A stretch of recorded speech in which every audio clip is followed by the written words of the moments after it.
Greetings, Xers, and welcome to episode 40 of X Radio X. Thanks for tuning in. We really appreciate it. Wanted to point out that today ended up being an extra special episode. It is going to be a two-parter. This is an episode about a March Maddness music bracket that Jayce came up with. It was a lot of fun. We had a good friend co-host with us. So please enjoy part one of the March Maddness music bracket, episode 40 of X Radio X.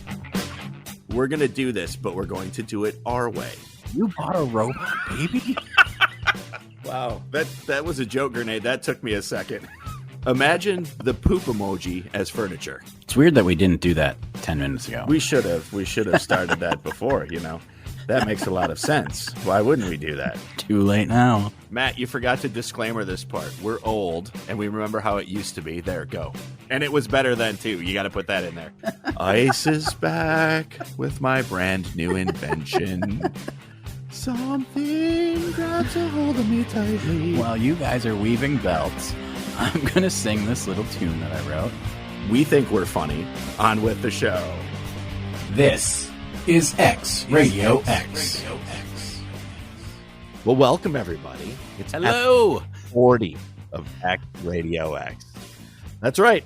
Our episode is 40 years old. It's not middle-aged. Which is aged like a fine wine. Which is appropriate considering everybody on this call is solidly smack dab in the middle-age category. No, we are hip with the teens. Oh, well, we're going to find out shortly because I have something to ask you guys, to ask your wives, and we'll see how hip with the teens you all are. But we'll get to that in just a moment. I just want to say that I think we're lit. Yes, we are lit. I'm drinking a Miller Lite, so I'm probably the closest to lit out of all of us. And it's only my second one. So I'm Jayce. I'm Jayce. And that's Matt. And with us is our good friend that we've known for a very long time, at least since the 1900s. That's our friend Jeff. Hi, Jeff. Hey, thanks for having me back again and again. Yes.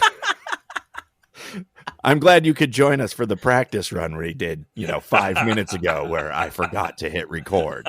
This time I'm even more excited that you're here. Yes. The first time I was like, Jeff. But now I'm like, yes. Yes. All right. I'm more excited to be back, and I can't wait for the royalty checks to roll in. Yeah, any minute. Well, they come pretty quickly. Yeah, I'll let you know when I get mine, then everybody will get theirs. So I'm just going to do what they like to say in the industry. Let's do a pulse check. Okay, I see the record numbers are rolling. We actually are recording. So it's episode 40, and we're all in our 40s. I think it's safe to say. Matt looked like he's a solid 39. Jeff, you and I, we look like we're in our 40s. Thanks, baby. We're killing it. I have to wear black all the time now. Black T-shirts is where it's at. Stripes will no longer hide. They're like, black is slimming. I'm like, I can't put enough on anymore. It's just not happening. Yeah, why did you start this episode with a balaclava on? That was weird. So, in our previous record that was not recording, Matt and Jeff asked, what are we doing for this episode? So I went through a whole spiel about how in March, when we decided to do this in early March, because that's how long ago it was, because we're three working people who took this long to get here, we were going to do a bracket. Right? Because March Maddness, basketball brackets, everybody gets crazy about it. There's that Thursday and Friday at work that literally nobody works. We just sit and watch basketball games. And I feel okay saying that because I'm part of management and I was sitting there watching basketball games. So y'all are fine. Okay. Excuse me. So what we're going to do for our March Maddness, which is now April Maddness, because this is the beginning of April when we're recording this, is we're going to do Grammy songs, the 80s versus the 90s.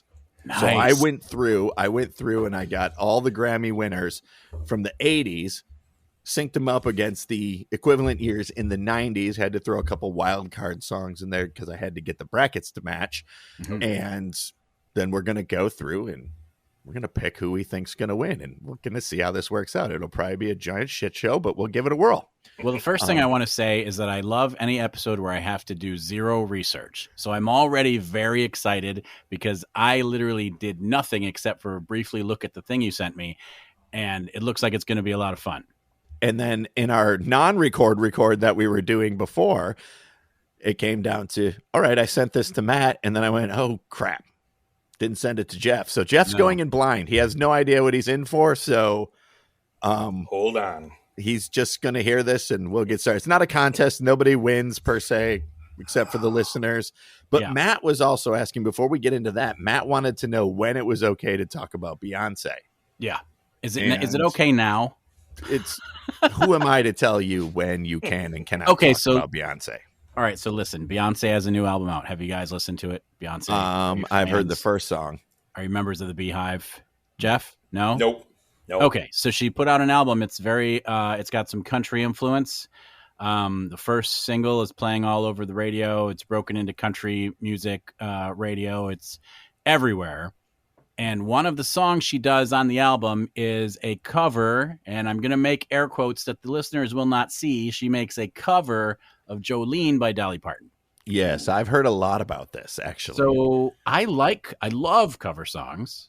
I collect cover songs. I'm a cover song connoisseur. You've been on the cover since I've known you. Exactly. And so I have issues with this song because it's not a cover. It's a reworking.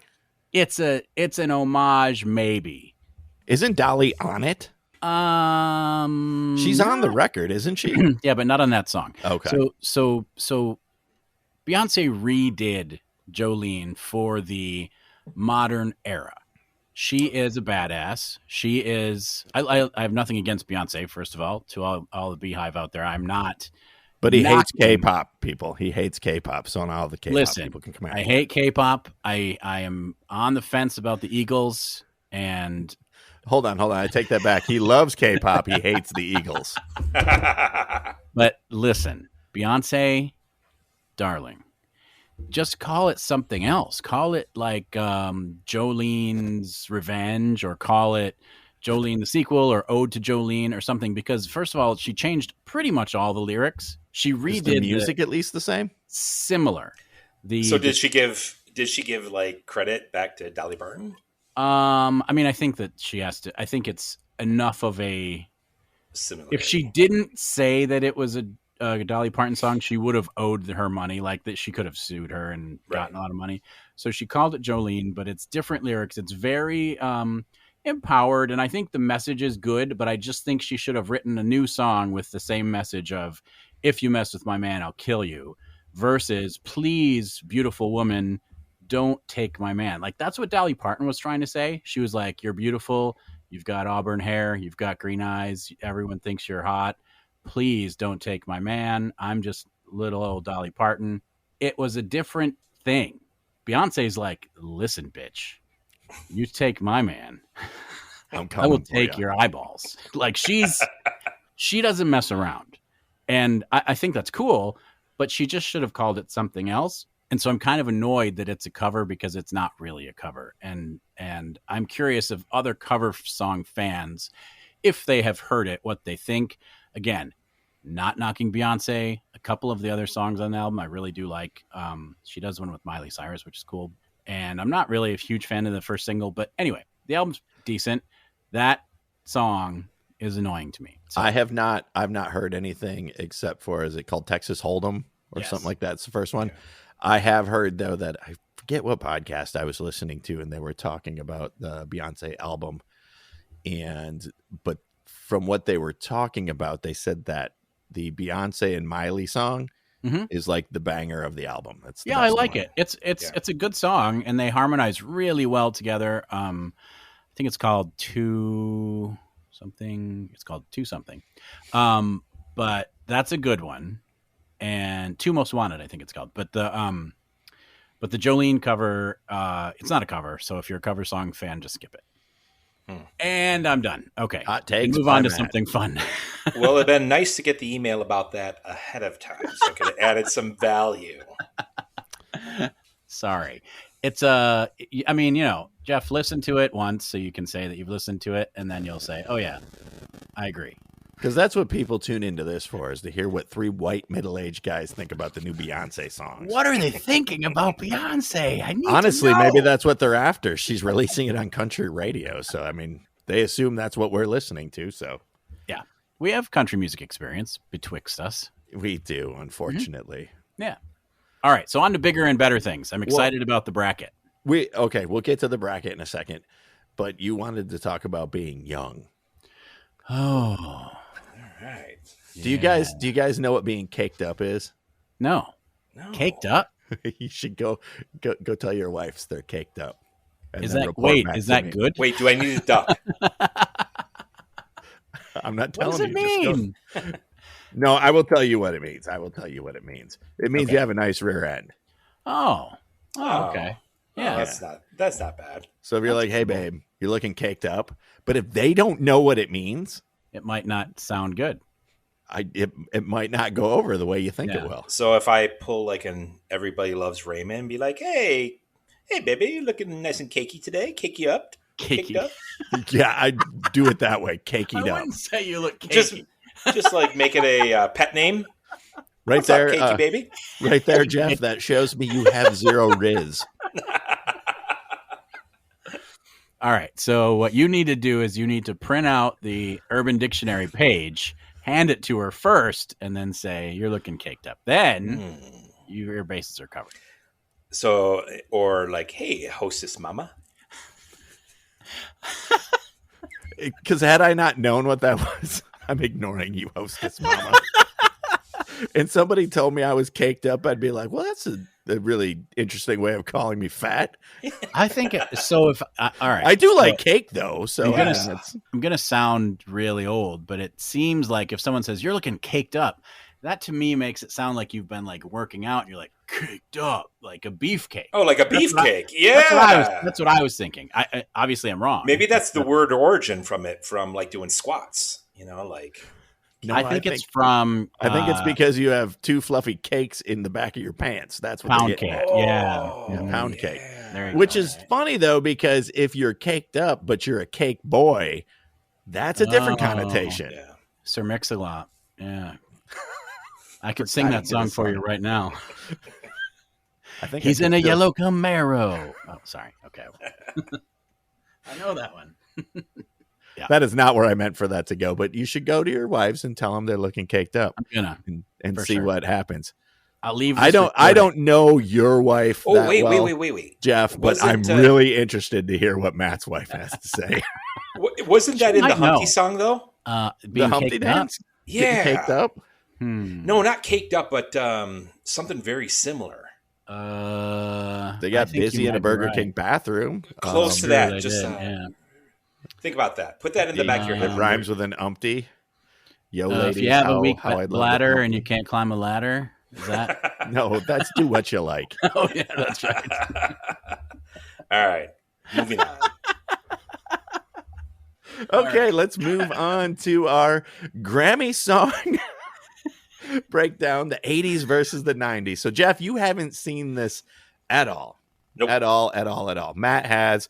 And I wouldn't actually call it an unfair advantage because nobody really wins anything here. So it might be more interesting to hear what you're going to pick or say off the cuff versus what Matt has had at least Seconds. a couple days to look at. It wasn't too long.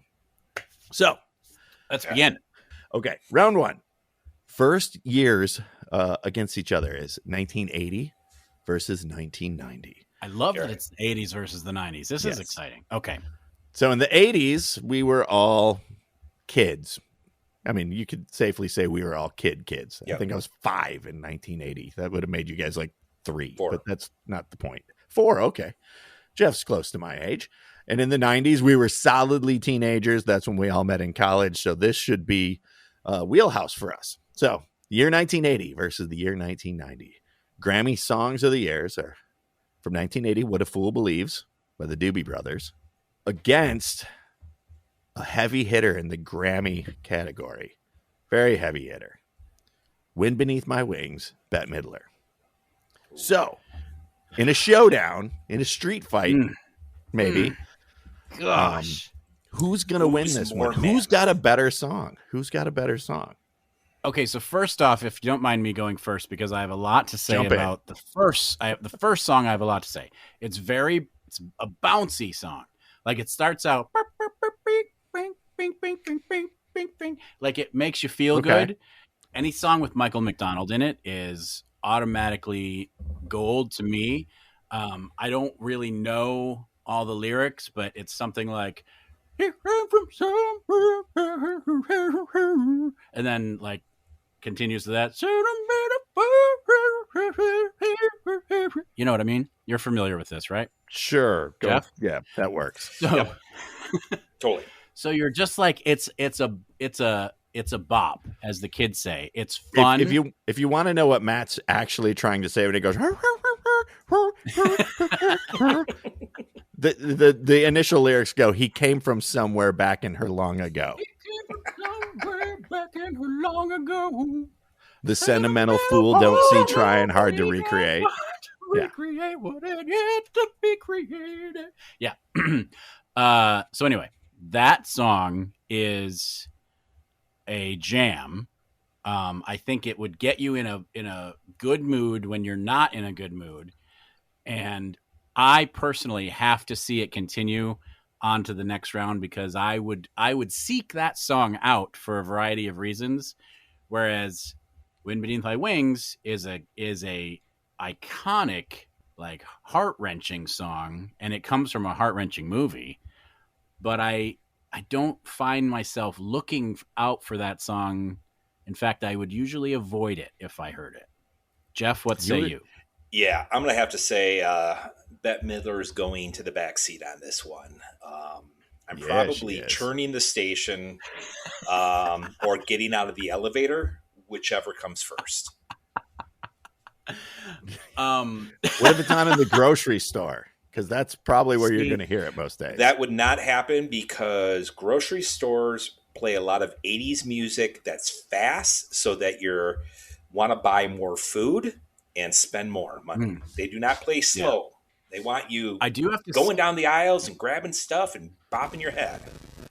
Yeah, I agree. I think it makes you grocery shop faster. Now, I will say, to play Midler's advocate, I think that Wind Beneath My Wings, and I don't know if she wrote it, but Wind Beneath My Wings is a very well-written song. It's beautiful, and I think many, many people who are interested in that genre of music, it hits them hard emotionally. Like, it makes them tear up when they hear it, and I'm sure a lot of people have a very specific connection with somebody that has to do with Wind Beneath My Wings, and millions of people have dedicated that song to other millions of people. So I think that song is an epic, timeless, sappy song, but putting the two versus each other is kind of, and I think this happens in the sporting events with sporters too. Sometimes one team just really is mismatched with the other team, and I think in this case, What a Fool Believes just owns Wind Beneath My Wings, because they're just not the same. Like, this, What a Fool Believes is super fun and boppy, and Wind Beneath My Wings kind of makes me want to cry. And I hated the movie that one. I hated the movie. Well, and that's what I'm thinking is did Wind Beneath My Wings actually get a little bit more hype because there was a movie attached with it? For sure. And yeah. So, if that was without the movie, I don't know if anybody be listening to it, even in the 80s. It's Bette Midler. People would have been listening to it in 1990. Bette Midler is, they had to be listening to it. Come on now. I think that's true, though. That's a good point, because a lot of times there is a song that is so connected with the movie that you just think of it because of the movie. Time of My Life from Dirty Dancing is another one. Like, that song, when I hear that, I just immediately think of Dirty Dancing. I don't think of the song. I think of Dirty Dancing. Nobody puts baby in a corner. And I think Wind Beneath My Wings does kind of just drag this movie along with it, unfortunately, because then you're thinking this person died and then you just get turned sad. So my vote is they do not make it. I have to agree with the both of you. I do like What a Fool Believes better than Wind Beneath My Wings. Iconic song. It's a Bette Midler song. If there's a greatest hits, album. It's probably one of the top first 3 songs on that album. I'm gonna bet you it's on there. But had a place in his life. So What a Fool Believes, it was in a movie, right? It might have been. I don't know. Wasn't it in Arthur? It was. No. It might have been. I know the best that you can do. Oh, if you get caught between the moon and New York. That's the song that's in Arthur. That's Christopher Cross, isn't it? Christopher Cross, yeah. Mm-hmm. He's touring. By the way, he shows up on this list later, so just hold tight. Do you guys remember Christopher Cross in that what was that, Wesley Snipes vampire movie? Blade? Yeah, he was in Blade. No, that's Chris Christopherson. Chris Christopherson. Yeah, that guy. No, it's not the same guy. He's a lizard man, Chris Christopherson. Yeah. He is. He's a lizard man. He's not. It's not the sailing guy. All right, fine. I'm just finding a way to even lose this competition. Yeah, we're not even playing for points, and you're trying to lose. Way to go, Jeff. Jayce gets a point for this one. I'm running it. I get all the points. All right. Throwing that one. The Doobie Brothers beat Bette Midler. Nice. What a Fool Believes moves on to the next round. Next all right. pick. I went to the other end of the 80s. Okay. And I went 1989 versus 1999. We were all in college. Hell, I actually had graduated from college by 1999. Kind of. Crazy. Just barely. I had one class, but we won't get into that. So, 1989, Grammy Song of the Year is Don't Worry, Be Happy by Bobby McFerrin. Yep. Nice. 1999, My Heart Will Go On by Celine Dion. Oh. And Jeff, I can't believe I'm going to pick who I'm going to pick in this one, but I'll let you guys go. Jeff, you go first. I really think it's going to be Bobby McFerrin. Okay. I'm just saying that, like, he came out with a whole new style. Nobody had done that before. True. What? I would say he's more without instruments. Of course they have. Yeah, I agree with you, Jeff. Don't let him booze your high. Just go with it. Booze yours high. Okay. I learned that one. So Jeff, you're going with Don't Worry, Be Happy by Bobby McFerrin. Yeah, I mean, I agree. I think that's going to be it was on every station. People were listening to that, and it really made people that was a song people were listening to just to be happy. And it changed office environments. It did. He's right. You know, it was as close to changing office environments as air conditioning. Yeah, I think that's how big it was. That's a hot take that I 100% agree with. No pun intended with the air conditioning. But I agree with you because Don't Worry, Be Happy. I don't know that before this song, if it was a catchphrase, like it's on bumper stickers. Like it is everywhere. People say Don't Worry, Be Happy who don't even know the song because they've just grown up hearing Don't Worry, Be Happy. And so it's part of our makeup, our history, our social interaction with each other is Don't Worry, Be Happy because of that song. And I'm also going to agree with you, Jeff, because he did do something that, yes, had been done before, but never in the popular music. He didn't do it. No one did it as successfully as he did. I'm trying to remember that music video too. The music had video did he have a lot of color in it? He was wearing like a Bill Cosby shirt, sweater. Was it? Yeah, I think Bill Cosby was in it with him. Yeah. No, I think I'm probably remembering it wrong, but wasn't Robin Williams in it? I believe it was Robin Williams. It was a cool video. It was fun. So it immediately said, we're having fun. Yeah. Bobby McFerrin was doing things that made people say, what the hell is he? There's not any instruments? Well, there's got to be. I definitely hear a bass guitar in there. And then people had to say, no, there's no, it's just him doing all of it. And then if you listen to that album, he is amazing. Like he does a cover of Sunshine of Your Love that is astounding considering it's all done with his body, like no instruments at all. So it literally was the beatboxing for white middle-aged people. I mean, they're like, this stuff is pretty good. It was catchy. It was fun. It became part of the zeitgeist. Like, it was everywhere. And even though people may have gotten a little sick of it, it was so big at the time.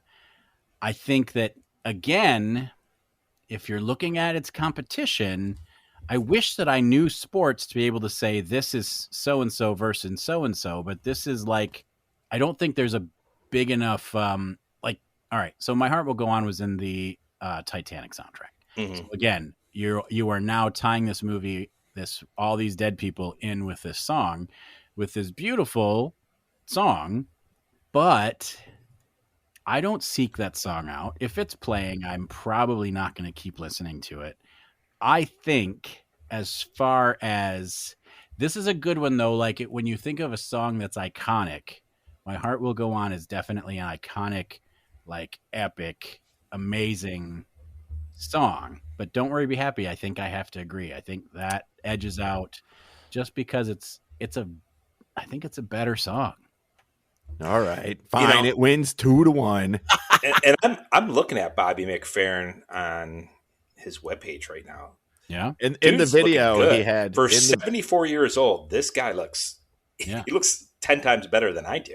And he's I mean, seriously, check it out. He's killing it right You now. could probably do this music with your body though too. I could. I could put my hand under my armpit and maybe 8 make sounds. times. Don't cut yourself down like that. He's not 10 times better looking than you. All right.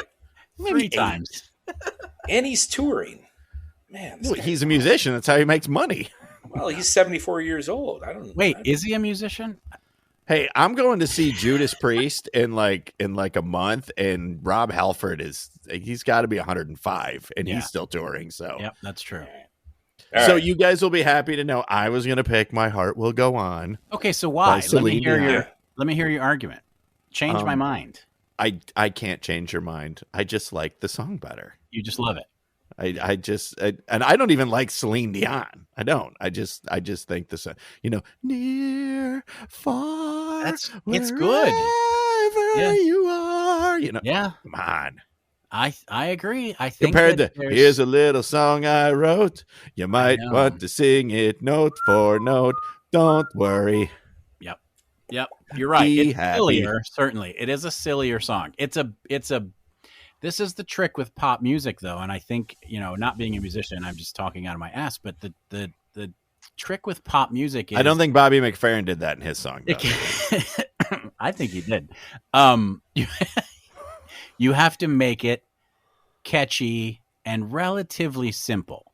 Like the key to making the masses drawn to it is it's catchy, it's simple. You can immediately either whistle or hum along to it. And he basically said, why don't you sing along? Like in the song, he's like, this is going to be pretty easy for you to sing along. So come on. What more do you need? He's telling you, come with me on this journey. Here's the other reasons I picked this one. Kenny G did a cover of it. Kenny G doesn't do a cover of your song unless you're iconic. Right. And Newfound Glory did a killer cover of it. You know what else Kenny G did a cover of? What did he do a cover of? David Bryan's Hair. Who did it better? David Bryan. 100%. Who did it first? David Bryan. All right. All right, fine. Don't worry, be happy wins that one. Woo! 89 beats 99. Now, I will say, if you would have asked me in 1999, I probably would have been like, Bobby McFerrin, hand down and Twice on Sunday.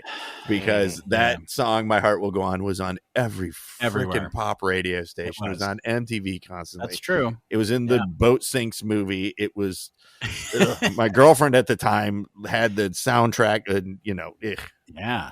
But now, looking back, I'm like, I picked My Heart Will Go On. I mean, Celine Dion, she got a residency in Vegas. Did Bobby McFerrin? No. It's not a bad song, Jayce. I don't think that you should feel ashamed of yourself for picking that song. Thank you, but I don't. You should feel like a loser, but you should not feel ashamed. Thank you very much. And just so you guys wonder, since you like Bobby McFerrin and that song so much, you can get a pre-owned version of it, Don't Worry, Be Happy, from Walmart for $9.73. Yes. Good. So Head on out to your local internet Walmart and pick that up. You can also get a pre-owned of My Heart Will Go On for $5.27. So even Walmart doesn't like it as much. Nope. There you go. The proof is in the money. So there it is. No, but I had Bobby McFerrin on cassette. I had that cassette. I'll bet you did. I did. I believe now, to give Bobby McFerrin a little bit of bump from Jayce, is there was a time where I was an underage kid at a bar, and I did karaoke some Bobby McFerrin, Don't Worry, Be Happy. I also did Wild Thing by Tone Loc, and a 40-year-old woman put her hand down my pants, but that's a different story for a different time. Wish I could have been there. And she did it in front of my parents. So perfect. Oh, well, then that's all good. Fantastic, right? I wish I was making that up, but I'm not. So our next showdown, 1981 versus 1991. Nice. I told you Christopher Cross was going to be showing back up on this after we talked about him. Not Chris Christopherson, but Christopher Cross. Sailing by Mr. Cross against, I told you she's a heavy hitter. She's on here again. From a Distance, Bette Midler. All right, so first I want to say about Christopher Cross. Do you guys remember that album that he put out in like the late 80s where he wore all of his clothes backwards? It's crisscross. Yeah. You had me for a second. I'm like, what? He did? Did he know that other? Oh. Haha. Very good. Yeah, that's what I mean. Crisscross. That's what we're talking about. No, Matt. That's all so right. wiggity whack. All right. So you got Cross. Sailing by Christopher Cross against From a Distance by Bette Midler. They're standing in your driveway arguing over who's better, who wins. Ugh. I mean, in a fist fight, Bette Midler, I think, wins clearly. Oh yeah. But if you're talking about the songs, okay. So I'm gonna take lead on this one and then jump in, Jeff, whenever you feel the urge. But I have to say, I have to give the edge to Bette Midler just because this song is the one Christopher Cross song that makes me want to not listen to music anymore. It personally, it makes me cry. Like, not because I'm sad about the song, it's just that I'm sad that I have to listen to it. So wow, you don't like that song, huh? I don't. And I actually will admit here on this podcast that I do like a number of Christopher Cross songs.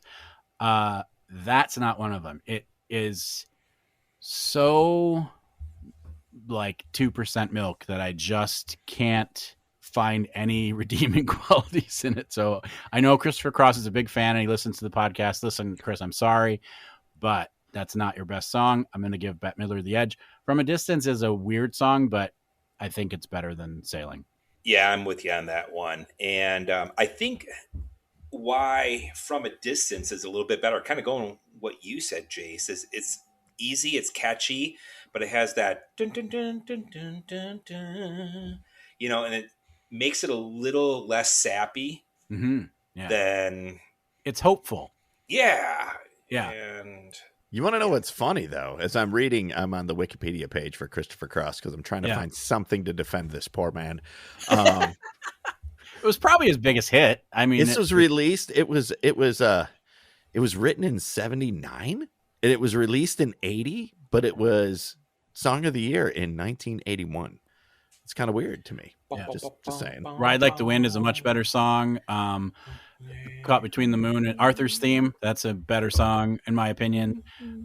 Sailing is unfortunately it's the example people use when they say, hey, if you know what Christopher Cross is, remember Sailing Takes Me Away, like that's the example, and it's not his best.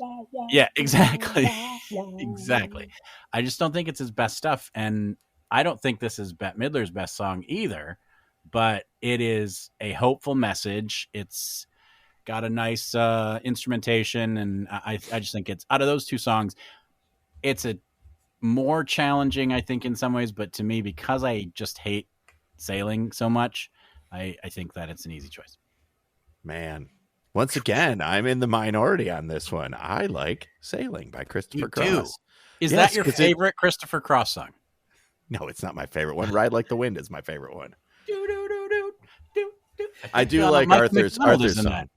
You know, it's too bad that music videos weren't around in the in the 70s, because maybe the tiebreaker between this massive pile of crap could be what had a better video.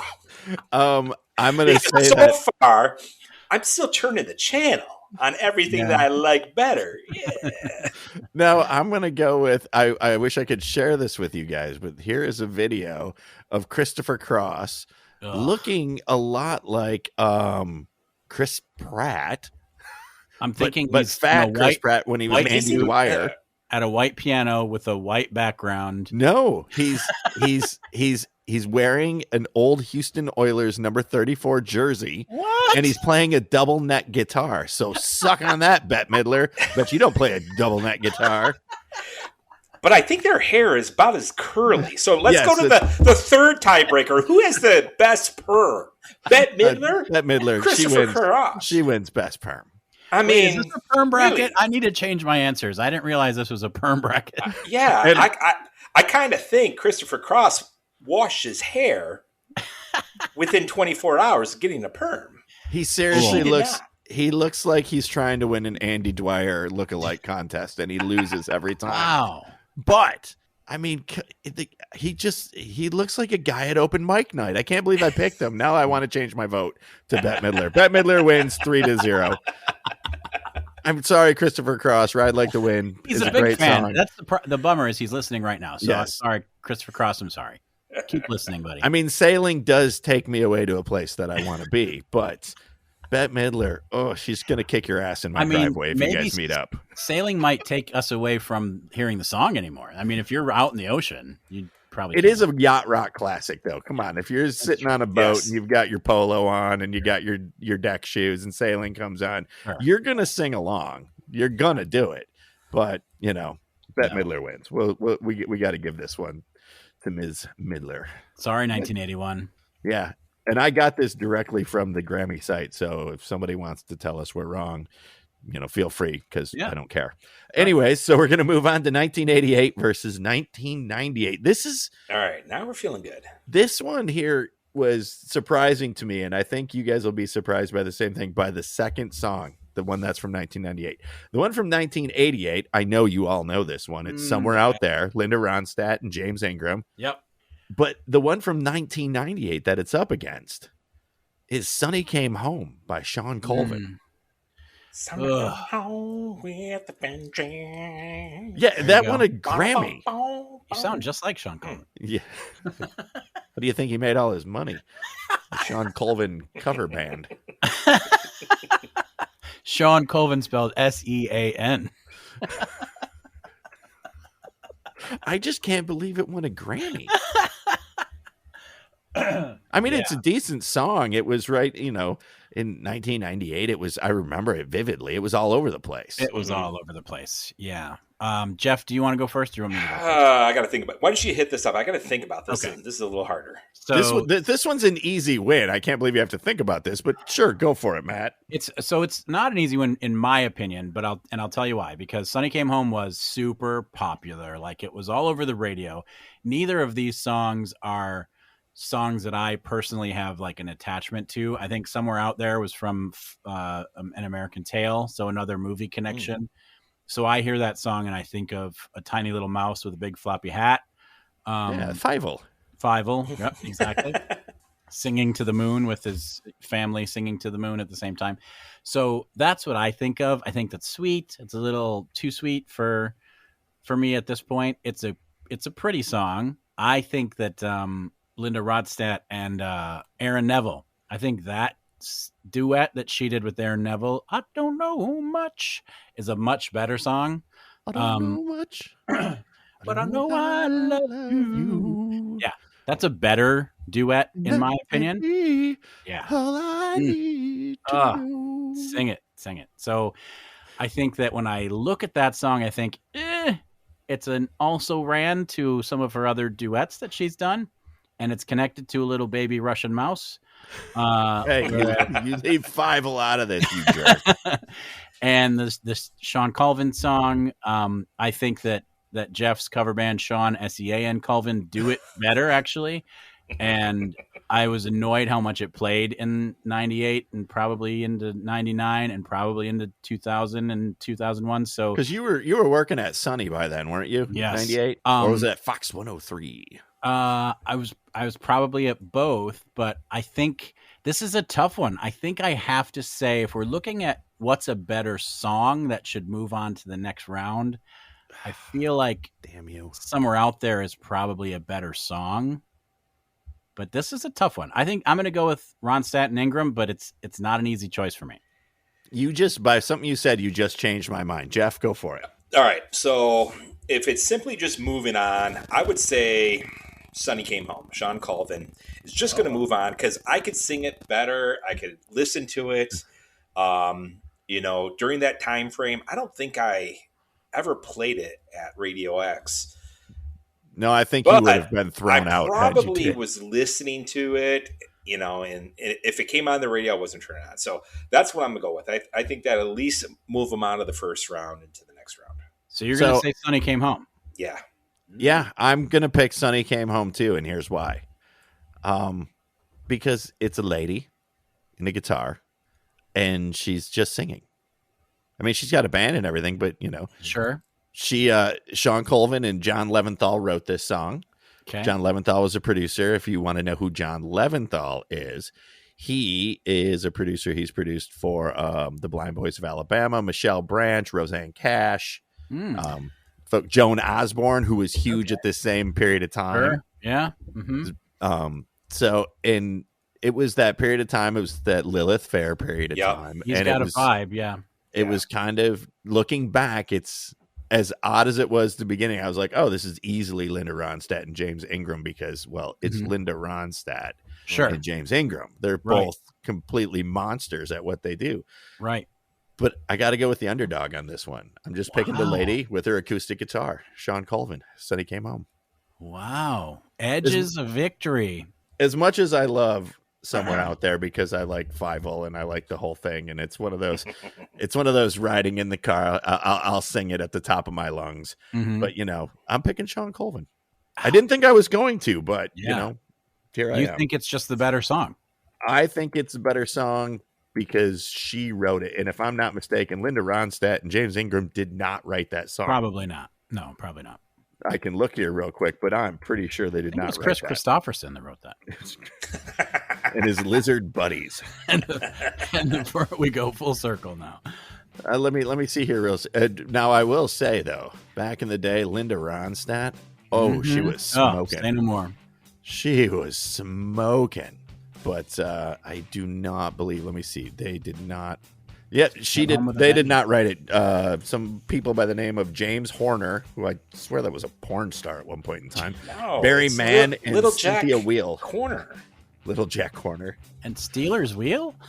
Yeah, Steelers Wheel. All right, never mind. We're just going to say Sonny Came Home wins. All right, Sonny Came Home into a bad spot here with the. Yeah, anyways. So, that's the first bracket. That's the first side. Like if we were having East and West, this would be our East. All right. Cool.